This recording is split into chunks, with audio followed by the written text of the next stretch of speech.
Praise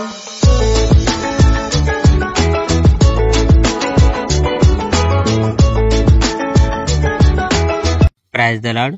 ప్రభు అయిన యేసుక్రీస్తు వారు ఈరోజు మనకు అందిస్తున్నటువంటి వాగ్దానం లూకా సువార్త 4వ అధ్యాయం 41వ వచనం. వారిలో ప్రతి వాని మీద చేతులుంచి వానిని స్వస్థపరిచాను.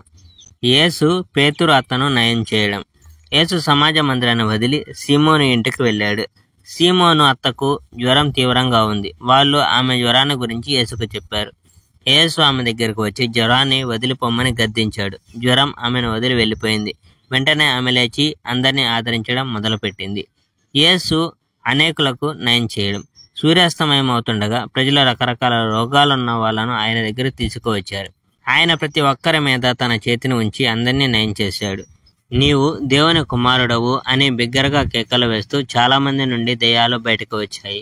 వాటికి తాను క్రీస్తు అని తెలియడం వల్ల యేసు వాటిని మాట్లాడవద్దని గద్దించాడు. యేసు ఇతర పట్టణాలకు వెళ్ళడం. తెల్లవారుతుండగా యేసు గ్రామం వదిలి ఎడారిలో ఒంటరిగా ఒక ప్రత్యేక స్థలానికి వెళ్ళాడు. ప్రజలు ఆయన కోసం వెతుకుతూ ఆయనున్న చోటికి వచ్చారు. ఆయన తమను మళ్ళీ వదిలి వెళ్లకుండా చేయాలని ప్రయత్నించారు. కానీ యేసు దేవుని రాజ్యం యొక్క సువార్త నేను ఇతర పట్టణాల్లో కూడా ప్రకటించాలి. దేవుడు నన్ను అందుకే పంపాడు అని అన్నాడు. ఆయన యూదయ ప్రాంతాల్లోని సమాజ మందిరాల్లో బోధించాడు. Praise the lord. May God bless our India.